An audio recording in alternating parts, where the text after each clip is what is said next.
Bonjour à tous. En ce mois de janvier déjà bien avancé, j'avais envie de venir vers vous pour vous partager un passage de mon dernier livre qui vient de sortir, des constellations familiales aux constellations de vie.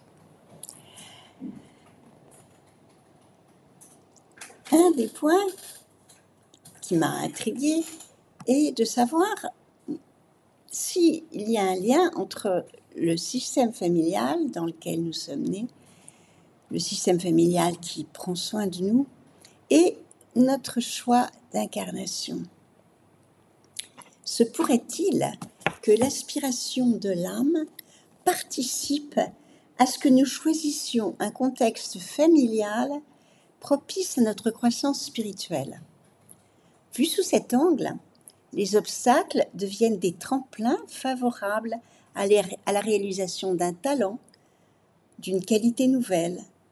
Les entraves, difficultés, rivalités, querelles, antagonismes rencontrés nous invitent à transcender nos limitations, nos préjugés, nos peurs, pour accéder à une nouvelle qualité d'amour.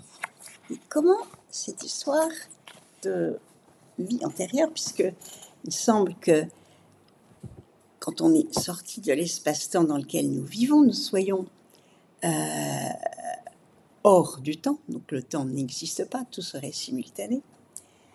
Ceci est à la page 26 du livre et fait suite à ce que je viens de vous lire. Avant d'entrer dans le vif du sujet, voici une image qui m'a été offerte à la fin d'une conférence par une personne que nous nommerons Mireille. Mireille m'explique que depuis plusieurs semaines, chaque nuit, elle fait un rêve dans lequel elle se voit en différents lieux du globe à différentes époques. Elle pense qu'il pourrait s'agir d'expériences de vie antérieures et cela l'intrigue. Et puis, la veille de la conférence, elle voit en son rêve la représentation d'une sphère qui ressemble un peu à une framboise. C'est-à-dire que la sphère est composée d'une multitude de petites sphères. Elle comprend alors que chaque sphère représente sans doute un aspect de son être et que toutes les sphères communiquent entre elles. Son être est en son essence la grande sphère, nourrie par les expériences de chaque petite sphère. Un traumatisme vécu par un aspect de l'être pourra, par contagion, affecter toutes les sphères.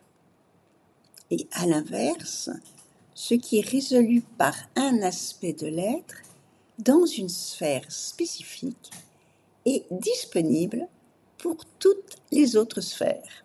Et en cette période de changement, cela me semble une perspective bien intéressante.